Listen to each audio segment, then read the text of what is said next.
ಆತ್ಮೀಯ H16 news ಅರ್ಥಾತ್ ಸೀತಾರಾಮ್ ನ್ಯೂಸದ ವೀಕ್ಷಕರೇ, ನಾನು ನಿಮ್ಮವ ಎಂ ಆಯುಧ ಮಲ್ಲಪ್ಪ ಜೊತೆಯವರು. ತಾವು ಈಗ ಸುದ್ದಿಗಳ ಲೋಕಕ್ಕೆ ಎಂಟ್ರಿ ಹೊಡಿತಾ ಇದ್ದೀರಿ. ಈ ಸುದ್ದಿಗಳನ್ನು ಪ್ರತಿಯೊಂದು ನೋಡೋ ಜೊತೆಗೆ ನಿಮ್ಮ ಅಭಿಪ್ರಾಯಗಳನ್ನು ಹಂಚ್ತಾ ಇರಿ. ಯಾಕಂದರೆ ಈ ಸುದ್ದಿಗಳು ನಿಮಗಾಗಿ, ನಿಮ್ಮ ಬದುಕಿಗಾಗಿ, ನಿಮ್ಮ ವೈಚಾರಿಕೆಗಾಗಿ, ನಿಮ್ಮ ತಿಳುವಳಿಕೆಗಾಗಿಯೂ ನಿಮಗೂ ಗೊತ್ತು. ಜೊತೆಗೆ ನಮಗೂ ನಿಮ್ಮೊಂದಿಗೆ ಇದೊಂದು ಮಾತಾಡುವಂಥ ಜೊತೆಗೆ ಸುದ್ದಿಗಳನ್ನು ಬಿಡುವಂಥ ಕೆಲಸ. ಈ ಕೆಲಸದಲ್ಲಿ ನಾವು ನಿಮ್ಮೊಂದಿಗಿದ್ದೀವಿ ಅಂತ ಹೇಳ್ತಾ ನೋಡ್ತಾ ಇರಿ ಈ ಸುದ್ದಿಗಳನ್ನು.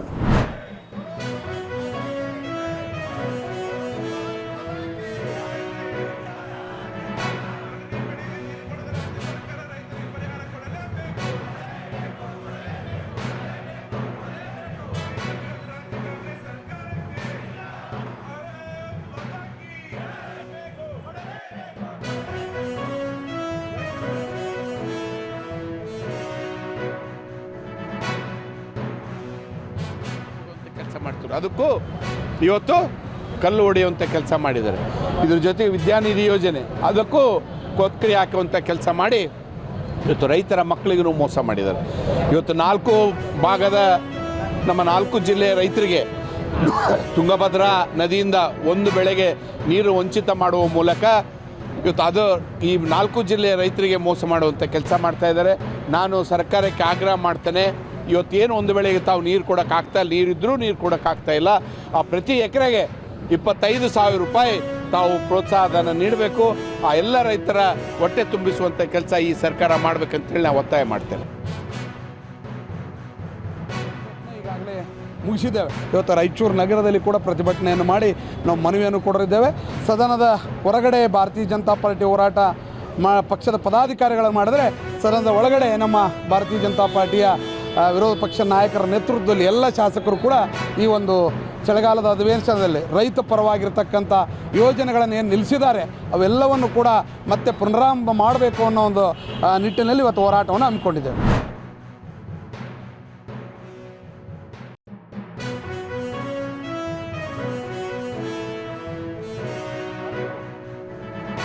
ಅಲಿಬಾಬಾ ಮತ್ತು 34 ಜನ ಕಳ್ಳರು ಅಂತ 40 ಜನ ಇದ್ರು, ಇವ್ರು 34 ಜನ. 63%.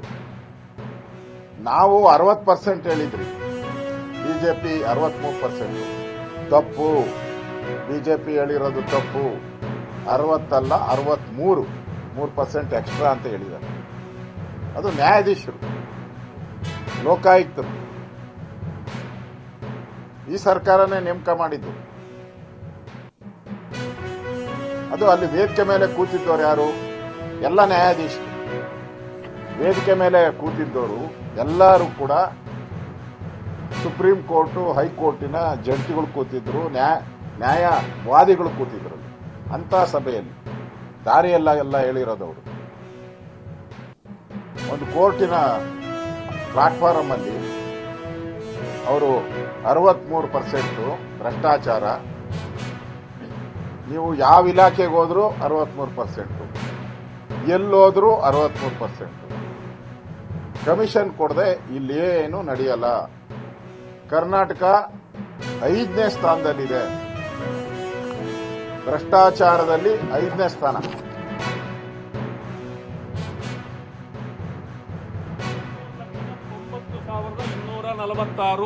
ಅವರು ಡಿಕ್ಲೇರ್ ಮಾಡ್ಕೊಂಡಿರೋದು 2 ವಾಚ್ ಅವರು ಡಿಕ್ಲೇರ್ ಮಾಡಿದ್ರು. ಇವತ್ತು ಕಾರ್ಟಿಯರ್ ವಾಚ್ ಇದರಲ್ಲಿರೋದು ಸಿದ್ದರಾಮಯ್ಯನವ್ರ ಕೈಯಲ್ಲೂ, ಡಿ.ಕೆ. ಶಿವಕುಮಾರ್ ಅವರ ಕೈಯಲ್ಲಿರೋದು ಕಾರ್ಟಿಯರ್ ಕಂಪನಿಯ ವಾಚ್. ಎಲ್ಲಿ ಡಿಕ್ಲೇರ್ ಮಾಡಿದ್ದೀರಿ ನೀವು? ಇದರ ಪ್ರಕಾರ ಈಗ ಅದು 43 ಲಕ್ಷ ಅಂತ ಇದೆ. ಇವತ್ತಿನ ಪ್ರೈಸ್ 43 ಲಕ್ಷ ಮತ್ತು ಟ್ಯಾಕ್ಸು ಅದು ಸೇರಿ ಒಂದು 46-47 ಲಕ್ಷ ಆಗುತ್ತೆ ಅಂತಿದೆ. ಮುಗ್ಗ ಜಾಡಿಸಿದ್ರಿ ಬಿಜೆಪಿ ನಾಯಕರನ್ನ.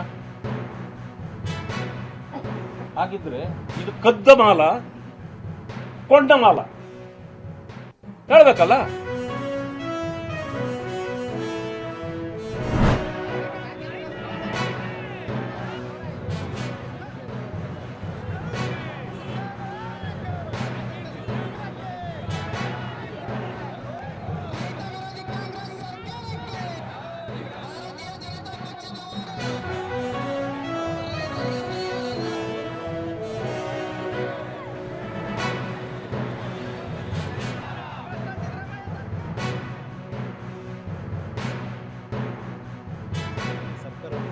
ಮಾಡ್ತಕ್ಕಂಥ ಕೆಲಸ ಮಾಡ್ಬೇಕಂತಕ್ಕಂಥ ಕೂಡ ಇವತ್ತು ಯಾದಗಿರಿ ಜಿಲ್ಲೆ ಎಲ್ಲ ನಮ್ಮ ಪಕ್ಷದ ಮುಖಂಡರು ವತಿಯಿಂದ ಒತ್ತಾಯ ಮಾಡ್ತಾ ಇದ್ದೀವಿ. ಇದಾದ್ರಿಂದ ನಾವು 8ನೇ ತಾರೀಕು ನಡೀತಕ್ಕಂಥ ಅಧಿವೇಶನದಲ್ಲಿ ಕೂಡ ನಾವು ಚರ್ಚೆ ಮಾಡೋರಿದ್ದೀವಿ. ಈ ಭಾಗದಲ್ಲಿ ಇವತ್ತು ಹೆಚ್ಚಿನ ಬೆಳೀತಕ್ಕಂಥ ಇವತ್ತು ಮೆಕ್ಕೆಜೋಳದು ಇವತ್ತಿನ ಖರೀದಿ ಕೇಂದ್ರ ಕೂಡ ಪ್ರಾರಂಭ ಮಾಡಿಲ್ಲ. ಕಬ್ಬು ಬೆಳೆಗಾರರಿಗೆ ಇವತ್ತು ಬೆಳಗಾವಿ ಜಿಲ್ಲೆಯಲ್ಲಿ ಇರ್ತಕ್ಕಂಥವ್ರಿಗೆ 3,300 ರೇಟ್ ಕೊಟ್ಟರೆ ಇವತ್ತು ನಮ್ಮ ಭಾಗದಲ್ಲಿ ಇದ್ದಂಥವ್ರು 2,900 ಕೊಡ್ತಕ್ಕಂಥ ಕೆಲಸ ಮಾಡ್ತಾ ಇದ್ದಾರೆ. ನನಗೆ ಗೊತ್ತಿಲ್ಲ ಈ ರಾಜ್ಯದಲ್ಲಿ ಕಲಬುರಗಿ ಜಿಲ್ಲೆ ಬೆಳಗಾವಿ ಜಿಲ್ಲೆ ರಾಜ್ಯದಲ್ಲಿ ಒಂದೇ ಕಡೆ ಬರ್ತವೆ ಅಥವಾ ನಮ್ಮದೇನು ಕಲಬುರಗಿ ಜಿಲ್ಲೆ ಪಾಕಿಸ್ತಾನದಾಗಿಲ್ಲ, ಬೆಳಗಾವಿ ಜಿಲ್ಲೆ ನಮ್ಮ ಕರ್ನಾಟಕ ರಾಜ್ಯದಾಗಿಲ್ಲ. ಅದಕ್ಕೆ ಮುಖಾಂತರ ನಾವು ಇಷ್ಟೇ ಹೇಳ್ತಕ್ಕಂಥದ್ದು, ಇಡೀ ರೈತರಿಗೆ ಯಾವುದೇ ಇದ್ದರೂ ಕೂಡ ಸಮಸ್ಯೆಗಳಿದ್ರೆ ಆದಷ್ಟು ಬೇಗನೆ ಎಲ್ಲರಿಗೂ ಒಂದೇ ನ್ಯಾಯಸಮ್ಮತವಾಗಿ ಅವ್ರಿಗೆ ಪರಿಹಾರ ಕೊಡಬೇಕಂತಕ್ಕಂಥ ಕೂಡ ತಮ್ಮ ಮುಖಾಂತರ ಒತ್ತಾಯ ಮಾಡ್ತಾ ಇದ್ದೀವಿ. ಅದಕ್ಕೆ ಅದರ ನಿಮಿತ್ತವಾಗಿ ಇವತ್ತು ನಮ್ಮ ಯಾದಗಿರಿಯಲ್ಲಿ ಬೃಹತ್ ಹೋರಾಟ ಹಮ್ಮಿಕೊಂಡು ಈ ಹೋರಾಟ ಆಗಲು ಯಶಸ್ವಿಯಾಗಿ ಆಗಲೇ ಮನವಿ ಪತ್ರ ಕೊಟ್ಟಿದ್ದೀವಿ. ಮುಂಬರ್ತಕ್ಕಂಥ ದಿನಗಳಲ್ಲಿ ರೈತರಿಗಾದಂಥ ಅನ್ಯಾಯ ಮತ್ತು ಪರಿಹಾರ ಧನದಲ್ಲಿ ಆಗಿರ್ತಕ್ಕಂಥ ತಾರತಮ್ಯ ಸರಿಪಡಿಸ್ತಾ ಹೋದರೆ ಮುಂಬರ್ತಕ್ಕಂಥ ದಿನಗಳಲ್ಲಿ ಇದಕ್ಕಿಂತ ದೊಡ್ಡ ಪ್ರಮಾಣದ ನಮ್ಮ ರಾಜ್ಯಾಧ್ಯಕ್ಷ ನೇತೃತ್ವದಲ್ಲಿ ಪ್ರತಿಯೊಂದು ಜಿಲ್ಲಾ ಕೇಂದ್ರದಲ್ಲಿ ಇದಕ್ಕೂ ದೊಡ್ಡ ಹೋರಾಟ ಮಾಡ್ತಕ್ಕಂಥ ಕೆಲಸ ನಾವು ಮಾಡ್ತೀವಂತ ಈ ಸಂದರ್ಭದಲ್ಲಿ ಸರ್ಕಾರಕ್ಕೆ ಒತ್ತಾಯ ಮಾಡ್ತೀವಿ. ಇದು ಮಾಡ್ತೀನಿ ಅಂತ ಹೇಳಿ ಯಾದಗಿರಿನ ಕೈ ಬಿಟ್ಟಿದ್ದಾರೆ. ಆದ್ದರಿಂದ ನಾನು ಸರ್ಕಾರಕ್ಕೆ ಒತ್ತಾಯ ಮಾಡೋದೇನೆಂದರೆ ಕಬ್ಬಿನ ಬೆಲೆಗೆ ನೀವು ಒಂದೇ ರೀತಿ ಬೆಲೆ ಕೊಡಬೇಕು. ಆಮೇಲೆ ಶೀಘ್ರದಲ್ಲೇ ಮೆಕ್ಕೆಜೋಳದ ಕೇಂದ್ರವನ್ನು ನೀವು ಇಲ್ಲಿ ಯಾದಗಿರಿ ಜಿಲ್ಲೆಯಲ್ಲಿ ಸ್ಥಾಪನೆ ಮಾಡಬೇಕು ಅಂತ ಹೇಳಿದ ಈ ಸ್ಟ್ರೈಕನ್ನು ನಾವು ಇಲ್ಲೇ ಬಿಡೋದಿಲ್ಲ. ಮುಂದಿನ ದಿನಗಳಲ್ಲಿ ನೀವು ಇದೇ ಥರ ತಾರತಮ್ಯ ಮಾಡಿದ್ರೆ ಇದಕ್ಕಿಂತ ದೊಡ್ಡ ಸ್ಟ್ರೈಕನ್ನು ಮಾಡಿ ಸರ್ಕಾರಕ್ಕೆ ಎಚ್ಚರಿಕೆ ವಹಿಸಿಕೊಡುವಂಥ ವ್ಯವಸ್ಥೆ ನಾವು ಮಾಡ್ತೀವಿ.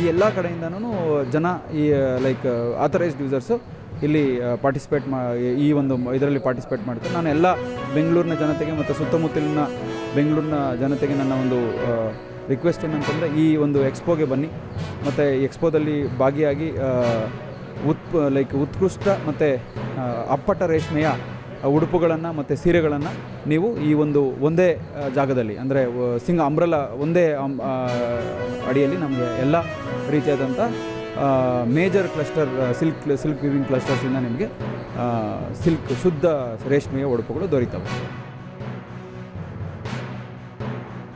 ತಿರುಭುವನಂ ಸಿಲ್ಕ್ ಸ್ಯಾರೀಸ್ ಇದೆ. ತಿರುಭುವನಂ ಅನ್ನೋ ಟೆಂಪಲ್ ಟೌನ್ ಕುಂಭಕೋಣಮಿಂದ ತಂದಿದ್ದೀವಿ. Ayyampettai it's famous for satin silk saris. ಅದಕ್ಕೆ 10ಕ್ಕಿಂತ ಕಡಿಮೆ ವೀವರ್ಸ್ ಇದ್ದಾರೆ at this point of time. ಇನ್ನೂ 10 ವರ್ಷದ ಕಾಲದಲ್ಲಿ ಆ ವೀವ್ ಹೊಟ್ಟೋಗೇ ಬಿಡುತ್ತೆ.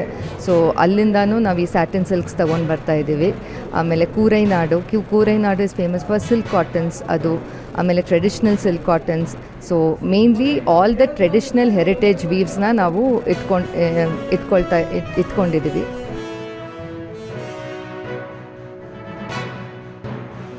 ಸಿಂಹಾಸನ ಸೀರೆ, ಆಮೇಲೆ ಪೂಜಾ ಸ್ಯಾರಿ, ಆಮೇಲೆ ಗಂಡ ಬೇರುಂಡ ಸ್ಯಾರಿ, ಆಮೇಲೆ ವಾಲೆಪುಟ್ಟ ಸ್ಯಾರಿ ಅಂತ ನಮ್ಮದು ಒಂದು ಇನ್ಸ್ಟಾಗ್ರಾಮೇ ಇದೆ. ಟ್ರೆಡಿಷನಲ್ ಆಫ್ ಮೊಳ್ಕೊಂಬರು ಸ್ಯಾರೀಸ್, ವಾಂಜ್ರೆ ಟ್ರೆಡಿಷನಲ್ ಸ್ಯಾರೀಸ್ ಅಂತ ಈ ಥರ ಮಾಡೋದ್ರಿಂದ ನಮಗೆಲ್ಲ. ಆಮೇಲೆ ಇಲ್ಲಿ ಕೇಂದ್ರ ಸರ್ಕಾರ ಸಿಲ್ಕ್ ಮಾರ್ಕ್ನವರು ಇಲ್ಲಿ ಎಕ್ಸಿಬಿಷನ್ ಹಾಕಿದ್ದಾರೆ.